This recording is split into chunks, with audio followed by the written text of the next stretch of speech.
Good evening, everyone. I'm so thankful that you all can join me once again, every day, if we can. Yesterday, we left off with Benjamin receiving the 5 portions of a meal where his brothers were only given one, so Benjamin was being exalted in the presence of his brothers. And that is a really good way to come into Genesis 44. Verse 1. And he commanded the steward of his house, saying, Fill the men's sacks with food, as much as they can carry, and put every man's money in his sack's mouth. This is Joseph commanding his servants to do this. Give them a lot of food and all of their money back, just like before. And put my cup, the silver cup, in the sack's mouth of the youngest, and his corn money. And he did according to the word that Joseph had spoken. Now, this wasn't just any type of cup. They would often use cups like this in order to perform divination back in ancient Egypt, and they still do it to this day. We'll get into that here in a second. As soon as the morning was light, the men were sent away, they and their asses.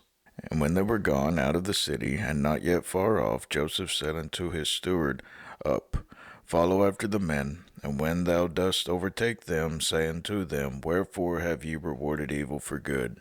Is not this it, in which my Lord drinketh, and whereby indeed he divineth? He's talking about the silver cup. This is whenever they find it. Ye have done evil in so doing. And he overtook them, and he spake unto them these same words. And they said unto him, Joseph's steward, his right-hand man, Wherefore saith my Lord these words? God forbid that thy servant should do according to this thing. Behold, the money which we found in our sack's mouth we brought again unto thee out of the land of Canaan. How then should we steal out of thy Lord's house silver or gold? With whomsoever of thy servants it be found, both let him die, and we also will be my Lord's bondmen. I think this is one of the reasons why Jesus says, Do not make a vow with any man. Let your words be yea, yea, and no, no, and don't make a vow. Because they've done this many times. Jacob did this with Rachel, probably cursed Rachel in some strange way. And if you'll remember, Japheth's vow, in which got his little daughter killed because he made a vow to God that whoever ran out of his house would be sacrificed unto him. And it's just, these are not good things. Don't make a vow. But I hear a lot of people saying that they swear to God and all of it. Shouldn't do this. It's very dangerous, very, very dangerous. But this does show the unity with which the brothers were at. There was not one among them, and I believe that we can look into a bit of the character of every one of them, not just each individual, but every one of them as a group. I believe were honest men by this time, and I believe this is showing it. They trusted one another to just not do such an evil thing. Yeah, I mean, now, if there was a problem maker or a bad apple in the bunch, that they would have easily have never have made this vow, but they make this, and this is kind of denoting how much trust that they had that each of them were willing to do good all the time at this point. And he said, Now also let it be according unto your words.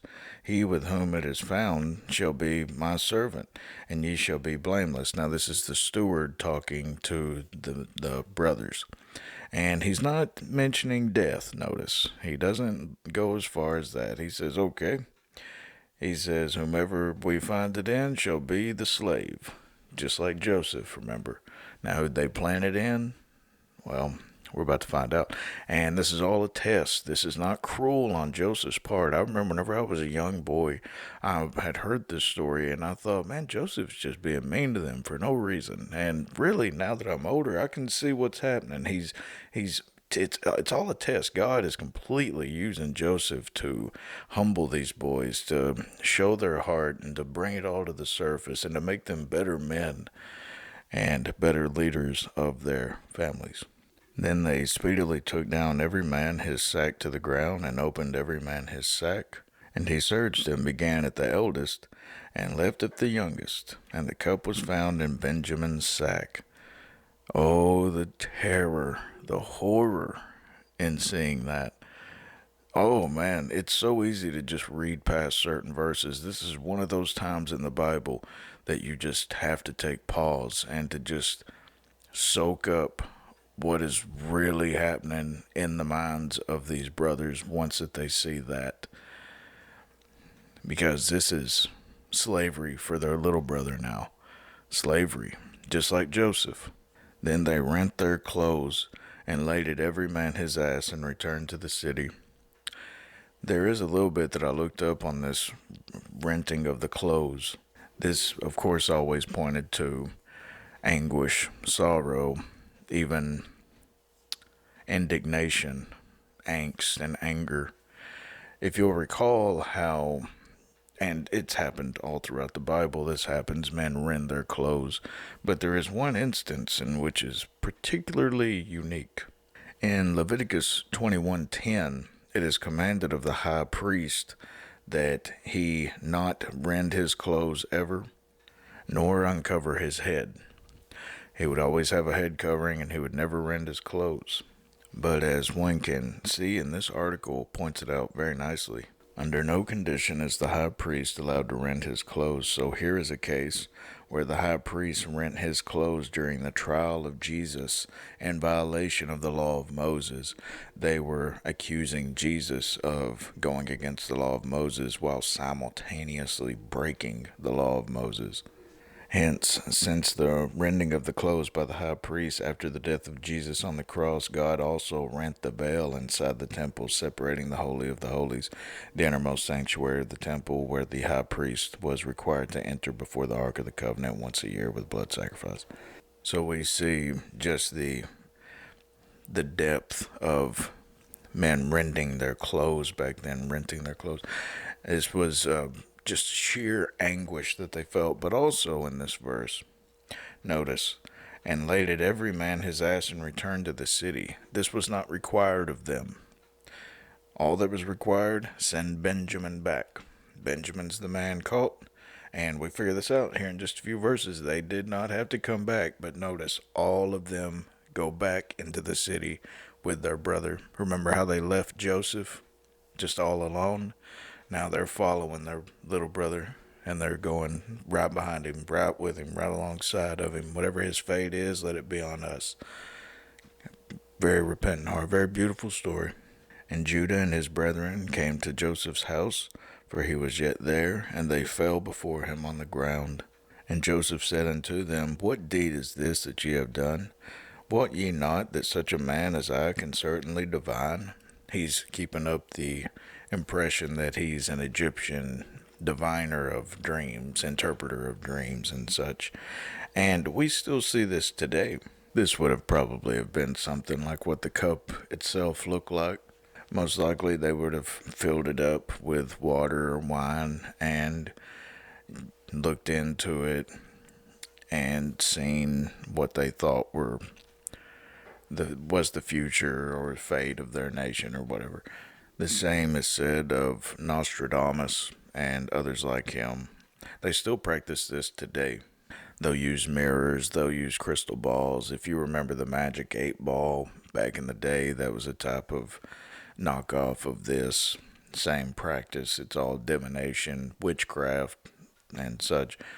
But Criss Angel, he portrays it. Whether any of these men actually do this, or whether they believe that they're really doing it, or whether it's all just for show, it doesn't matter. It's the propagation of the thing that troubles me.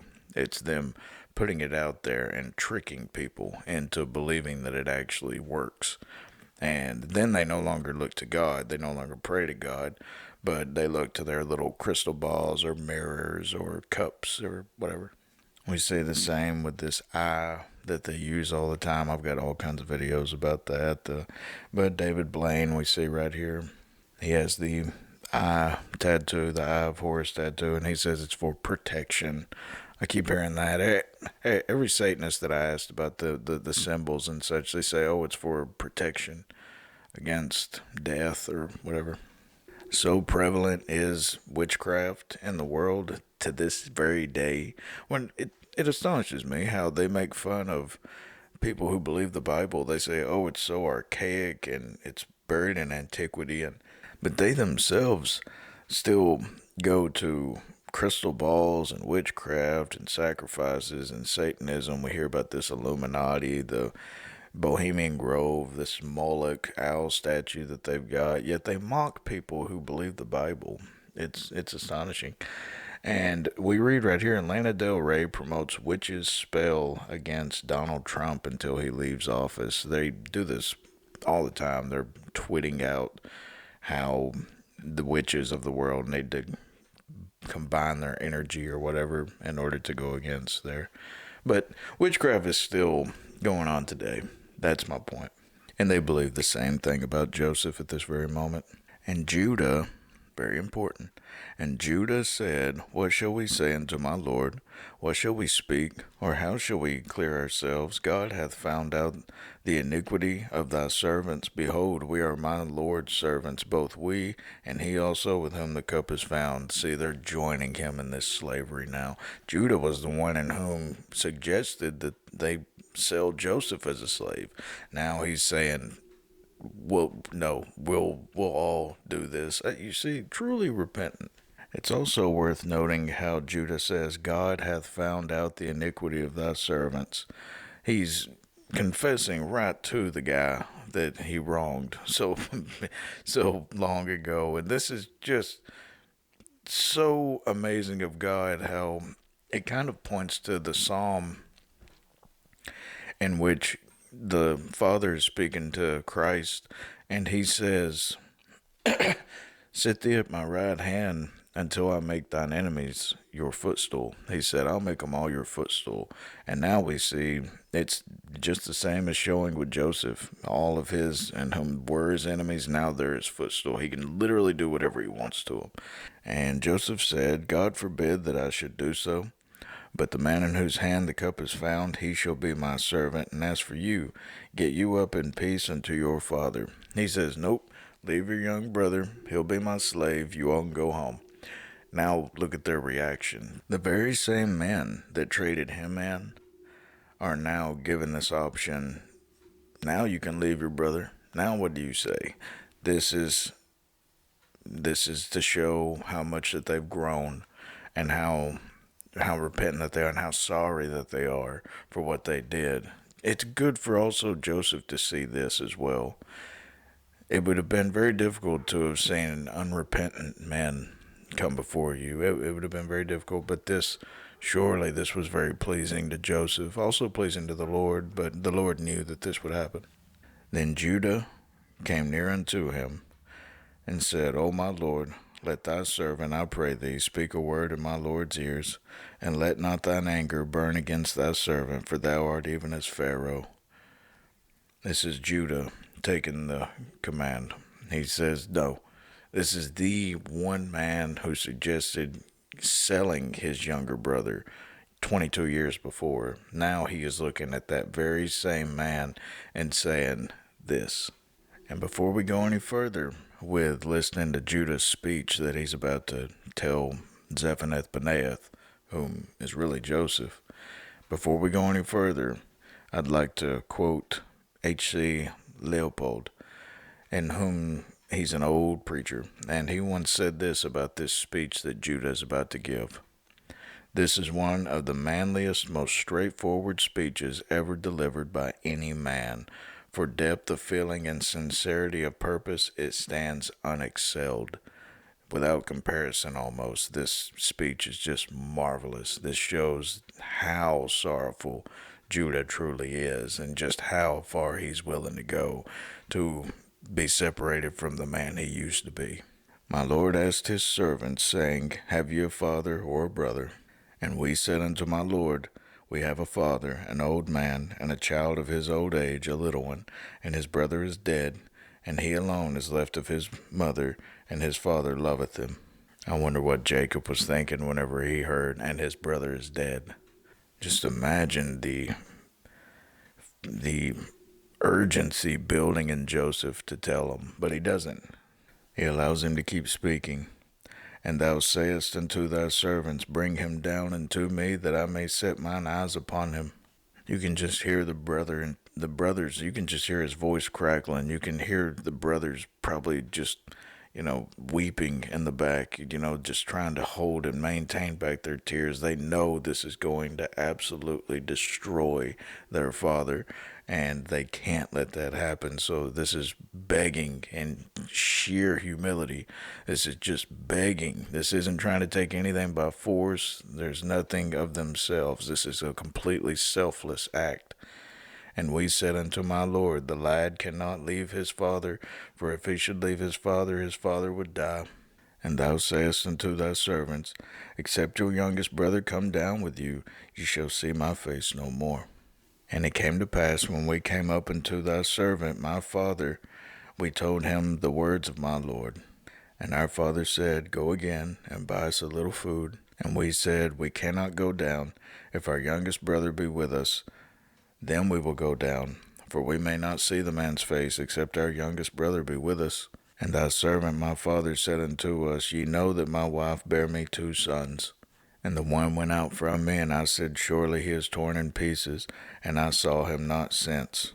And if ye take this also from me, and mischief befall him, ye shall bring down my gray hairs with sorrow to the grave. Now therefore, when I come to thy servant my father, and the lad be not with us, seeing that his life is bound up in the lad's life, it shall come to pass, when he seeth that the lad is not with us, that he will die. And thy servant shall bring down the gray hairs of thy servant, our father, with sorrow to the grave.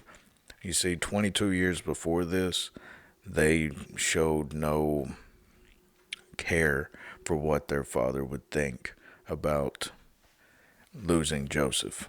They didn't care. They were younger men, and probably about Benjamin's age at this time or so, maybe a little bit younger. And they didn't care because of their envy. They probably resented Jacob quite a bit for exalting Joseph so much in their presence. And now they don't care. They don't care anything about themselves. That's usually the typical attitude of a younger man. They'll, for the most part, be more selfish in their younger years than in their later years. You start to learn that life's not about you, that there's a lot bigger things going on in this reality than is just concerning you. For thy servant became surety for the lad unto my father, saying, If I bring him not unto thee, then I shall bear the blame to my father forever. He's saying, Benjamin is my responsibility. He has personally taken it upon himself to make sure. The one man who suggested sending Joseph into slavery is now, he's taken it upon his own self to return Benjamin back to Jacob.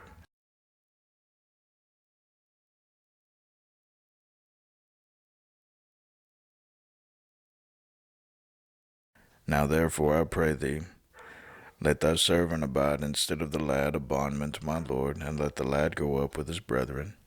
He says, Take me instead. This is very, very healthy.